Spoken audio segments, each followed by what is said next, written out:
Welcome back to this Monday edition of Washington Watch. Glad you have joined us. Well, India's Prime Minister Narendra Modi is scheduled to visit the United States this Wednesday and Thursday, and he will be meeting with President Trump, someone he's called a friend.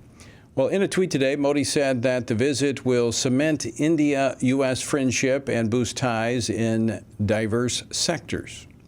Well, given all of President Trump's actions last week, including an executive order on eradicating anti-Christian bias, will there be a discussion on the increasing threats to Christians and other religious minorities in the Prime Minister's own country? Joining me now to discuss this situation is Isaac Six, co-founder and CEO of the Six Group, an organization that advances human rights, religious freedom, and the cause of liberty around the world. Isaac, welcome back to Washington Watch. Thanks for joining us. Thank you for having me, Tony. Good to be here. So, Isaac, you know the situation in India quite well. At the end of last year, nearly 400 Christian leaders sent a letter to the Prime Minister and to the President in India asking for them to address this issue of systematic violence that's being targeted at Christians. This situation has grown worse over the last several years. Is this something that President Trump should discuss with Modi this week? Yes, absolutely. I think the president has an incredible opportunity to make a deal here with the prime minister. I think in the past they've had a good relationship.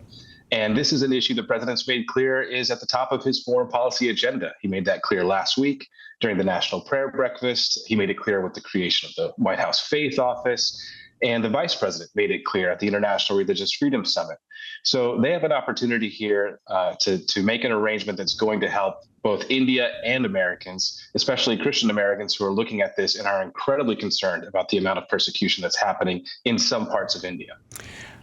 This is very important when you look at the growing relationship between the United States and India, which, you know, India is, quote unquote, the largest democracy in the world. I'm not so sure. I mean, it makes the term pretty elastic to wrap it around India. But there's a lot of economic ties, a lot of businesses, Fortune 500 companies doing more business in India. And of course, we've made a lot of focus on China and their abuse of religious minorities, their treatment of Uyghurs. But India is not far behind. Yeah, that's right. And you're right. This is a big issue on two fronts. The business relationship is huge. You're talking about almost upwards of $200 billion in trade between India and the United States on an annual basis. And this issue actually has direct overlap when you're talking about religious freedom. India now has 12 states that have these anti-conversion laws, and they're often misleadingly called religious freedom laws. But these laws make it almost impossible to legally change your religion.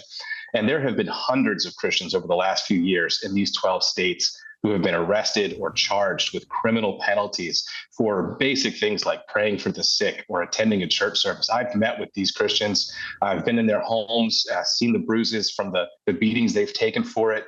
Ironically, often they're beaten and then arrested by the local police. So I think the president has a chance to bring those cases up. India, the states need to drop all charges against these individuals.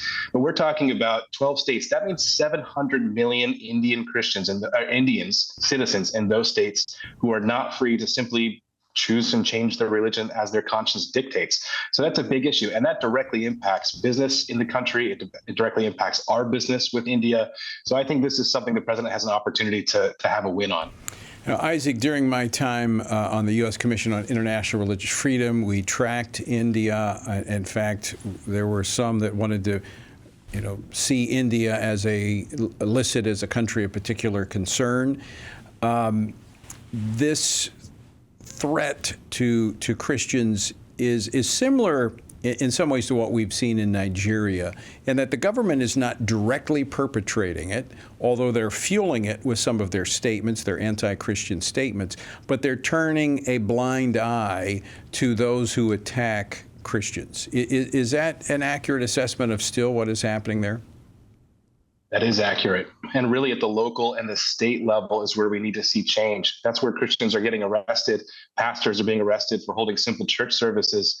And the police are not giving them an opportunity to state their case. The judges are biased against them. That's where at the federal level, the Prime Minister of India, Prime Minister Modi, can really weigh in here. But yes, I mean, the facts are clear. USCIRF has recommended India for country of particular concern.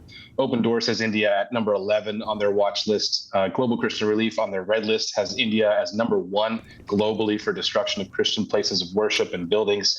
So the facts are clear. The issue is clear. Now we just need to see progress made. What would you like to see President Trump ask Prime Minister Modi to do specifically?